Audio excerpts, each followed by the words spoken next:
আমি আজকে ১.৫ পাউন্ডের একটা দোতলা কেক বানাচ্ছিলাম। কেকটা কিন্তু যখন ছবি তুলেছিলাম ফার্স্ট টাইম তখন অনেক বড় লাগতেছিল, কিন্তু বাস্তবে কিন্তু তেমন না। কেকটা ডেকোরেশন করা শেষে ওজন করে দেখি প্রায় ৩ পাউন্ডের কাছাকাছি। এমন আমি চেষ্টা করেছি যাতে কেকটা একটু বড় হয়, কারণ আমার আব্বু একজন রিলেটিভস তিনি বলেছেন একটু বড় করেই দিতে। তো আমি ওই অনুযায়ী একটু ওজনটাও বাড়িয়ে দিই, কারণ চকলেট কেক ওজন একটু বাড়বে যেহেতু ওখানে গানাশ ব্যবহার করা হয়।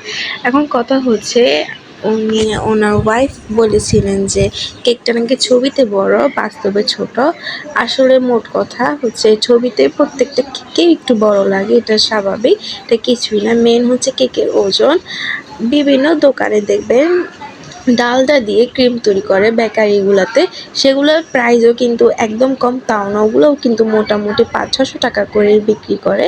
তো আমি ৭০০ টাকা করে বিক্রি করি। আমি কিন্তু হুইপ ক্রিম দিয়ে কেকগুলা রেডি করে থাকি, কিন্তু বেকারিতে সেগুলো ডালডা একদম অস্বাস্থ্যকর।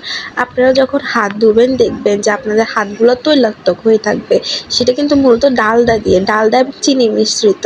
কিন্তু আমার ক্রিমে যদি আপনি খেয়ে হাত ধোন তাহলে দেখবেন একদম পরিষ্কার হয়ে গেছে হাত। কেকটা ছোট কথাটা শুনে আমি খুব কষ্ট পেয়েছিলাম, কারণ সেদিন আমি অনেক অসুস্থ ছিলাম। তাও রেস্ট নিয়ে আমি কাজগুলো করতেছিলাম, মন দিয়ে করতেছিলাম।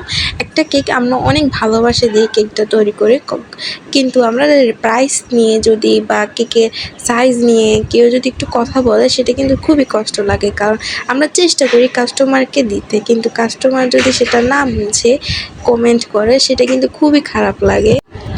আমি নিচের টায়ারে যে কেকটা সেটা ভালো করে ফিনিশিং দিয়ে নিয়েছিলাম। এখন আমি আরেকটা টায়ার যেটা উপরের টায়ার সেটা আমি ফিনিশিং দিচ্ছিলাম, কিন্তু তখন আমার অনেক অসুস্থ লাগছিল তাই আমি ভালোভাবে ফিনিশিংটা দিইনি। ভাবছি আমি এখানে চকের গানাশ দিব, যখন আমি গানাশ দিতে যাই তখন আরও সমস্যা দেখা দিচ্ছিল। কি করব, মানে ওদিন আসলে আমার লাকটাই খারাপ ছিল। চিন্তা করছি এই দু টায়ার একটা চকলেট কেক সুন্দর করে আমি ডেকোরেশনটা করব নিজের মন মতো করে, কিন্তু শেষ পর্যন্ত অত মন মতো হলো না। কিন্তু যা হলো আলহামদুলিল্লাহ, মাশাআল্লাহ কাস্টমারের অনেক পছন্দ হয় কেকটা।